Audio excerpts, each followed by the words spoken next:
Crisi PEC Perego, avviato il percorso con l'Advisor Vertus che punta alla reindustrializzazione del sito di San Donà di Piave, dove oggi lavorano 56 dipendenti.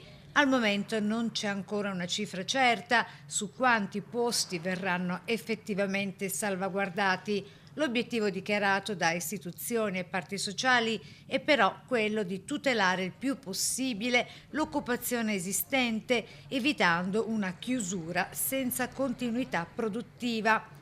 E quanto emerso dall'incontro al Ministero delle Imprese e del Made in Italy al tavolo è relativo alla situazione dell'azienda PEC Perego, con la partecipazione degli esponenti delle regioni Lombardia e Veneto, con l'assessore regionale Veneto Massimo Bitonci. Il futuro dei lavoratori dipenderà dunque dalla capacità di individuare un nuovo partner industriale e dai tempi del piano complessivo, mentre resta sullo sfondo il trasferimento delle produzioni verso Arcore. Il prossimo passaggio decisivo è atteso al tavolo ministeriale del 15 luglio.